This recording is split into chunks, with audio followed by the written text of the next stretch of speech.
नमस्कार दोस्तों, स्वागत है आप सभी का नागपुर में।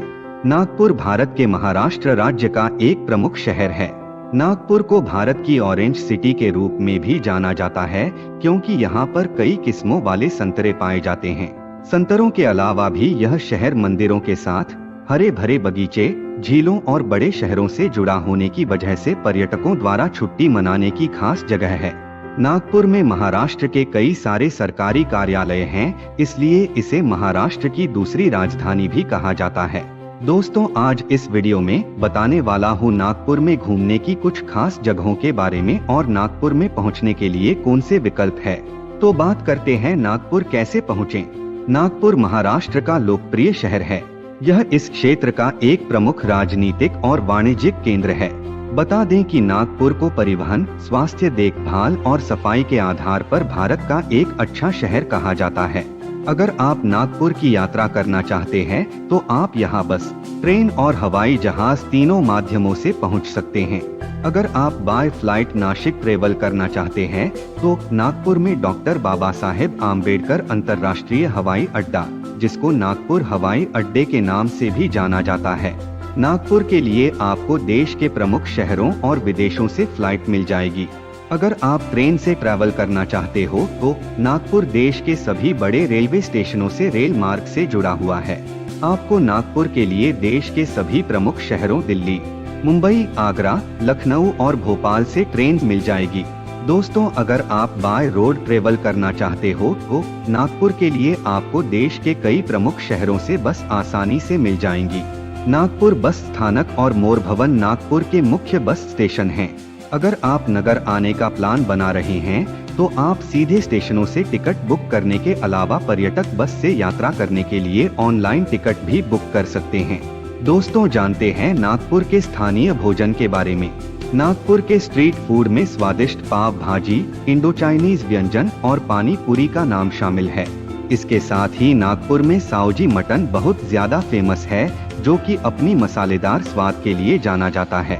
नागपुर के कई स्थानीय रेस्तरां में आप परोसे जाने वाले एक महाराष्ट्रियन थाली के स्वाद का आनंद भी ले सकते हैं। अगर आप कुछ मीठा खाना चाहे हैं तो नागपुर की विशेष ऑरेंज बर्फी का आनंद ले सकते हैं। दोस्तों, अब बात करते हैं कौन से वो बेस्ट प्लेसेस है जहां आपको घूमना चाहिए। चलिए शुरुआत करते हैं अड़ासा गणपति मंदिर से। अड़ासा गणपति मंदिर नागपुर के एक छोटे से गांव में स्थित भगवान गणेश का एक बहुत ही प्रसिद्ध मंदिर है। इस मंदिर की सबसे खास बात यह है कि इस प्राचीन मंदिर में भगवान गणेश की 12 फीट लंबी और 7 फीट चौड़ी मूर्ति है। अगली जगह है श्री राम मंदिर। राम मंदिर रामटेक में स्थित भगवान श्री राम का एक ऐतिहासिक मंदिर है, जो नागपुर शहर से लगभग 50 किलोमीटर की दूरी पर ऊंचाई पर स्थित है। रामटेक का राम मंदिर भारत में भगवान श्री राम के मंदिरों में से एक है और अगर आप नागपुर घूमने के लिए जा रहे हैं तो आपको इस मंदिर के दर्शन करने जरूर जाना चाहिए। अगली जगह है दीक्षा भूमि स्तूप। नागपुर में स्थित दीक्षा भूमि स्तूप बौद्ध धर्म का सबसे प्रसिद्ध और पवित्र स्मारक है। बता दें कि यह स्तूप एशिया का सबसे बड़ा स्तूप भी है, जो स्थापत्य सुंदरता की वजह से नागपुर के मुख्य पर्यटन केंद्रों में से एक है। अगली जगह है सीताबुल्दी फोर्ट। सीताबुल्दी किला नागपुर के सबसे प्रसिद्ध पर्यटक आकर्षणों में से एक है, जो गणपति मंदिर के पीछे एक पहाड़ी के ऊपर स्थित है। यह आकर्षक किला अब भारतीय सेना का घर है। सीताबुल्दी किले के आसपास का क्षेत्र में एक व्यावसायिक केंद्र है। अगली जगह है फुटाला झील। फुटाला झील नागपुर से करीब 6 किलोमीटर की दूरी पर स्थित है, जिसे तेलंगखेड़ी झील के नाम से भी जाना जाता है। यह झील 60 एकड़ में फैली हुई है और नागपुर शहर में फुटाला झील के अलावा 10 अन्य बड़ी झीलें हैं। अगली जगह है ड्रैगन पैलेस मंदिर। ड्रैगन पैलेस मंदिर सबसे लोकप्रिय बौद्ध मंदिर है, जिसका नाम नागपुर में मुख्य पर्यटन स्थलों में शामिल है। नागपुर के पास कैंपटी में स्थित ड्रैगन पैलेस वास्तुकला और सुरम्य परिदृश्य के जाना जाता है। अगली जगह है महाराज बाग और चिड़ियाघर। भोंसले राजाओं द्वारा बनाए गए मोहक पार्क को एक वनस्पति उद्यान और चिड़ियाघर के रूप में पुनर्निर्मित किया गया था, जिसे अब महाराज बाग और जू कहा जाता है। इस पार्क में वनस्पतियों और जीवों की कई दुर्लभ प्रजातियां पाई जाती हैं। प्रकृति से प्रेम करने वाले पर्यटक इस जगह को बेहद पसंद करते हैं। अगली जगह है अक्षरधाम मंदिर। स्वामी नारायण मंदिर या अक्षरधाम मंदिर नागपुर में रिंग रोड बना हुआ है। इस नवनिर्मित मंदिर में एक विशाल रसोई घर, पार्किंग, एक रेस्टोरेंट और बच्चों के खेलने के लिए अच्छी जगह है। अगर आप नागपुर घूमने जा रहे हैं और इस मंदिर के दर्शन करना चाहते हैं तो शाम को 4 बजे के बाद इस मंदिर के दर्शन करने जाएं, क्योंकि इस समय प्रभावशाली प्रकाश और सजावट के कारण यह मंदिर बहुत आकर्षित लगता है। यह 2 मंजिला मंदिर हड़ताली वास्तुकला का दावा करता है।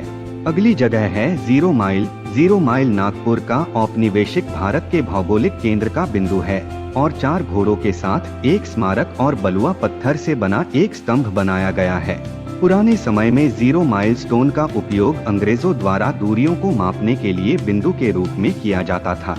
अगली जगह है नागझिरा वन्यजीव अभयारण्य। नागझिरा वन्यजीव अभयारण्य महाराष्ट्र का सबसे सुंदर जंगल है, जिसमें 166 से अधिक पक्षियों की प्रजातियां, जंगली जानवरों, कीटों और चींटियों की प्रजातियां भी पाई जाती हैं। भारत में नागझिरा वन्यजीव अभयारण्य और कई लुप्तप्राय प्रजातियों का घर है। यहाँ पाई जाने वाली प्रजातियों में काला पैंथर, स्लॉथ भालू और जंगली कुत्ता, टाइगर्स और तेंदुओं के नाम शामिल हैं। अगली जगह है बालाजी कार्तिकेय मंदिर। श्री बालाजी कार्तिकेय मंदिर नागपुर के फेमस हिंदू मंदिरों में से एक हैं, जो कि सेमिनरी पहाड़ियों के रूप में जाना जाता है। बालाजी और कार्तिकेय मंदिर नागपुर के सबसे प्रसिद्ध स्थलों में से एक है। अगर आप नागपुर घूमने के लिए जा रहे हैं तो इस मंदिर के दर्शन करना न भूलें। अगली जगह है ताडोबा अंधारी टाइगर राष्ट्रीय उद्यान। Tadoba Andhari tiger national park Maharashtra का सबसे पुराना और सबसे बड़ा राष्ट्रीय उद्यान है। अगर आप नागपुर घूमने आ रहे हैं तो आपको भारत के इस टाइगर रिजर्व का दौरा जरूर करना चाहिए। इस पार्क में बड़ी संख्या में बाघों की आबादी पाई जाती है। रिपोर्ट्स की माने तो तडोबा में 88 बाघ हैं। इसके साथ यहाँ अन्य कीस्टोन प्रजातियां भी हैं, जिनमें दलदली मगरमच्छ, भारतीय तेंदुए, सुस्त भालू, गौर और शहद बेजर के नाम शामिल है। दोस्तों, जानते हैं नागपुर जाने का सबसे अच्छा समय क्या है? अगर आप नागपुर की सैर करना चाहते हैं तो बता दें कि यहाँ घूमने के लिए सर्दियों का मौसम सबसे अच्छा मौसम है। इसलिए अक्टूबर से मार्च तक नागपुर की यात्रा एक आदर्श समय होता है। गर्मी के कारण नागपुर का तापमान बढ़ जाता है, इसलिए यह समय यहाँ जाने के लिए उचित नहीं है। तो दोस्तों, आज के वीडियो में बस इतना ही। ये जानकारी आपको कैसी लगी मुझे कमेंट बॉक्स में जरूर बताएं। मिलते हैं फिर एक नए वीडियो में, एक नए टॉपिक के साथ, एक नए प्लेस के साथ। तब तक के लिए शुक्रिया। आपकी यात्रा मंगलमय हो।